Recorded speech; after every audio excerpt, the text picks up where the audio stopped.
ಶೆಟ್ಟರ್ಗೆ ಸಿದ್ದು ಶಿಷ್ಯ ಭರ್ಜರಿ ಗುದ್ದು. ಬೆಂಕಿಯಲ್ಲಿ ಬೇಳೆ ಬೇಯಿಸಿಕೊಳ್ತಿದ್ದಾರಾ ಸವದಿ ಬಿಜೆಪಿಗೆ ಹೋಗೋದಿಲ್ಲ ಯಾಕೆ ಗೊತ್ತಾ?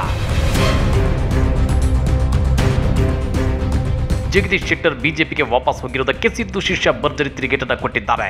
ಇತ್ತು ಜಗದೀಶ್ ಶೆಟ್ಟರ್ ಬಿಜೆಪಿಗೆ ವಾಪಸ್ ಹೋದ್ಮೇಲೆ ಇದೀಗ ರಾಜ್ಯ ಕಾಂಗ್ರೆಸ್ನಲ್ಲಿ ಎಲ್ಲರ ಕಣ್ಣು ಸವದಿ ಮೇಲೆ ನೆಟ್ಟಿದೆ. ಆದ್ರೆ ಲಕ್ಷ್ಮಣ್ ಸವದಿ ಮತ್ತೆ ಬಿಜೆಪಿಗೆ ವಾಪಸ್ ಹೋಗಲ್ಲ. ಅದು ಯಾಕೆ ಗೊತ್ತಾ? ಅದನ್ನ ಡೀಟೇಲ್ ಆಗಿ ತೋರಿಸ್ತೀವಿ. ಆದ್ರೆ ಅದಕ್ಕಿಂತ ಮೊದಲು ನಮ್ಮ ಚಾನಲ್ ಅನ್ನು ಸಬ್ಸ್ಕ್ರೈಬ್ ಮಾಡ್ಕೊಳ್ಳಿ. ಹಾಗೇನೇ ಪಕ್ಕದಲ್ಲಿರೋ ಬೆಲ್ ಬಟನ್ ಅನ್ನು ಪ್ರೆಸ್ ಮಾಡಿ.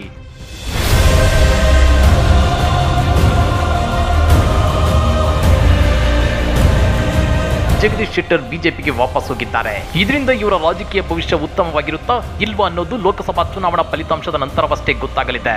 ಆದ್ರೆ ಇಲ್ಲಿಯವರೆಗೂ ಒಗಟಾಗಿ ಇರೋ ಪ್ರಶ್ನೆ ಏನಂದ್ರೆ, ಶೆಟ್ಟರ್ಗೆ ಕಾಂಗ್ರೆಸ್ನಲ್ಲಿ ಅದೇನೋ ಅಸಮಾಧಾನ ಇತ್ತು ಅನ್ನೋದು. ಯಾಕಂದ್ರೆ ಬಿಜೆಪಿಯಲ್ಲಿ ವಿಧಾನಸಭಾ ಟಿಕೆಟ್ ಸಿಕ್ಕಿರ್ಲಿಲ್ಲ.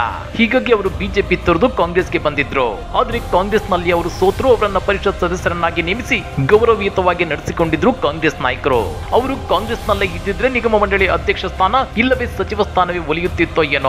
ಆದ್ರೆ ಅವರು ದುಡುಕಿನ ನಿರ್ಧಾರ ತಗೊಂಡು ಬಿಜೆಪಿಗೆ ಯೂ ಟರ್ನ್ ಹೊಡೆದಿದ್ದಾರೆ.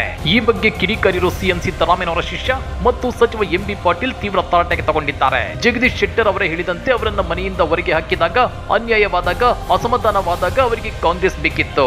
ಮಾಜಿ ಮುಖ್ಯಮಂತ್ರಿಯಾಗಿದ್ರು ಬಿಜೆಪಿಯವರು ಅವರಿಗೆ ಒಂದು ಟಿಕೆಟ್ ಕೂಡ ಕೊಡ್ಲಿಲ್ಲ. ಆಗ ಅವರಿಗೆ ಕಾಂಗ್ರೆಸ್ನವರು ಟಿಕೆಟ್ ಕೊಟ್ಟಿದ್ವಿ. ಸೋತರು ಅವರಿಗೆ ವಿಧಾನ ಪರಿಷತ್ ಶಾಸಕರನ್ನಾಗಿ ಮಾಡಿದ್ವಿ. ಅವರು ಬಯಸಿದ್ರೆ ಮುಂಬರುವ ಲೋಕಸಭಾ ಚುನಾವಣೆಗೆ ಟಿಕೆಟ್ ನೀಡುವ ಕುರಿತು ಪರಿಶೀಲನೆ ನಡೆಸಲಾಗುವುದು ಅಂತ ಹೇಳಿದ್ವಿ. ಆದ್ರೆ ಜಗದೀಶ್ ಶೆಟ್ಟರ್ ಅವಕಾಶಗಳನ್ನ ಕಾಲಿಂದ ಒದ್ದು ಹೋಗಿದ್ದಾರೆ. ಜಗದೀಶ್ ಶೆಟ್ಟರ್ ಕಾಂಗ್ರೆಸ್ ತೊರೆದು ಬಿಜೆಪಿ ಸೇರ್ಪಡೆಯಾಗುವ ಮೂಲಕ ತಮ್ಮ ವ್ಯಕ್ತಿತ್ವ ಮತ್ತು ಘನತೆಗೆ ಚ್ಯುತಿ ತಂದುಕೊಂಡಿದ್ದಾರೆ ಅಂತೇಳಿ ಎಂಬಿ ಪಾಟೀಲ್ ಕಿಡಿಕಾರಿದ್ದಾರೆ. ಈ ಆತುರ ನಿರ್ಧಾರ ಆಗ್ಬಾರ್ದಿತ್ತು. ಅವರ ಒಂದು ಘನತೆಗೆ, ಅವರ ಒಂದು ಮಟ್ಟಕ್ಕೆ ಇದು ಬಹುಶಃ ಸರಿಯಾದದ್ದಲ್ಲ. ಇಷ್ಟೆಲ್ಲ ಗೌರವ ನೀಡಿದ್ರು ಅವರು ಬಿಜೆಪಿ ಸೇರ್ಪಡೆಯಾಗಿರೋದು ಅವರ ಘನತೆಗೆ ಗೌರವ ತರುವಂತದ್ದಲ್ಲ. ಈ ವಿಚಾರದಲ್ಲಿ ಜಗದೀಶ್ ಶೆಟ್ಟರ್ ಸಣ್ಣವರಾಗಿದ್ದಾರೆ. ಅವರ ವ್ಯಕ್ತಿತ್ವಕ್ಕೆ ಚ್ಯುತಿ ಬರುತ್ತೆ.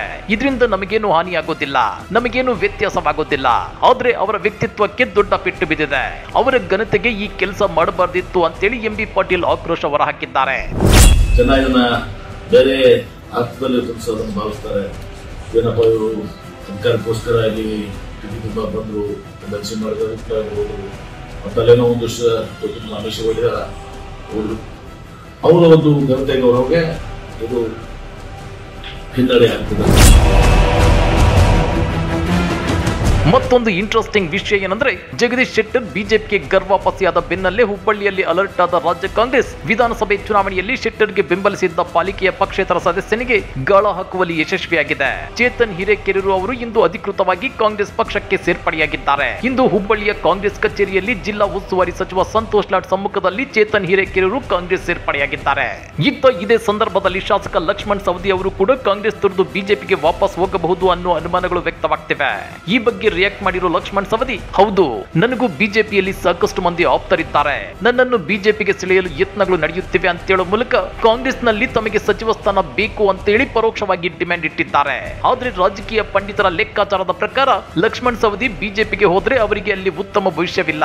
ಬೆಳಗಾವಿ ಬಿಜೆಪಿಯಲ್ಲಿ ಅವರಿಗೆ ಸಾಕಷ್ಟು ವಿರೋಧಿಗಳಿದ್ದಾರೆ. ಹೀಗಾಗಿ ಒಂದೊಮ್ಮೆ ಈಗ ಬಿಜೆಪಿಯಿಂದ ಸವದಿಗೆ ಆಫರ್ ಬಂದು ಅವರು ಬಿಜೆಪಿಗೆ ಸೇರಿದ್ರು ಲೋಕಸಭಾ ಚುನಾವಣೆಯ ನಂತರ ಇನ್ನು 4 ವರ್ಷ ಬಿಜೆಪಿಯಲ್ಲಿ ವನವಾಸ ಅನುಭವಿಸಬೇಕಾಗುತ್ತೆ.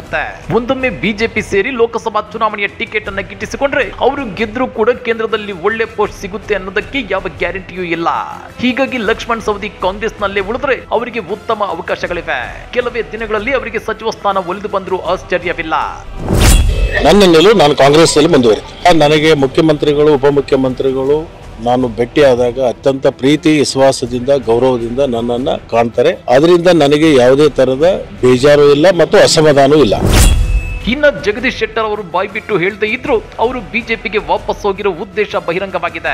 ರಾಮ ಮಂದಿರ ಉದ್ಘಾಟನೆಯ ನಂತರ ದೇಶದಲ್ಲಿ ಬಿಜೆಪಿ ಪರ ಅಲೆ ಎದ್ದಿದೆ. ಬಿಜೆಪಿ ಸೇರಿ ಲೋಕಸಭಾ ಚುನಾವಣೆಯಲ್ಲಿ ಗೆದ್ರೆ ಕೇಂದ್ರದಲ್ಲಿ 5 ವರ್ಷ ಸಚಿವರಾಗಬಹುದು ಅನ್ನೋ ಕನಸು ಕಂಡಿದ್ದಾರೆ ಜಗದೀಶ್ ಶೆಟ್ಟರ್. ಆದ್ರೆ ಶೆಟ್ಟರ್ ಅವರು ಮೊದಲು ಲೋಕಸಭಾ ಚುನಾವಣೆಯಲ್ಲಿ ಗೆದ್ರೆ ಮಾತ್ರ ಅದು ಸಾಧ್ಯವಾಗುತ್ತೆ. ಕಳೆದ ಸಲ ವಿಧಾನಸಭಾ ಚುನಾವಣೆಯನ್ನೇ ಶೆಟ್ಟರ್ ಗೆಲ್ಲೋಕೆ ಸಾಧ್ಯವಾಗಿರ್ಲಿಲ್ಲ. ಈಗ ಲೋಕಸಭಾ ಚುನಾವಣೆಯಲ್ಲಿ ಗೆಲ್ತಾರ. ಒಂದೊಮ್ಮೆ ಸೋತ್ರೆ ಜಗದೀಶ್ ಶೆಟ್ಟರ್ ಅವರ ರಾಜಕೀಯ ಭವಿಷ್ಯ ಕಮರಿ ಹೋದಂತೆಯೇ ಲೆಕ್ಕ. ಈ ಬಗ್ಗೆ ನೀವೇನಂತೀರಾ? ಕಮೆಂಟ್ ಮಾಡಿ, ವಿಡಿಯೋ ಲೈಕ್ ಮಾಡಿ, ಶೇರ್ ಮಾಡಿ. ಇಂಥ ಮತ್ತಷ್ಟು ರೋಚಕ ರಾಜಕೀಯ ಸುದ್ದಿಗಳನ್ನ ಮಿಸ್ ಮಾಡದೆ ನೋಡಬೇಕು ಅಂದ್ರೆ ನಮ್ಮ ಯೂಟ್ಯೂಬ್ ಚಾನೆಲ್ ಅನ್ನ ಸಬ್ಸ್ಕ್ರೈಬ್ ಮಾಡ್ಕೊಳ್ಳಿ.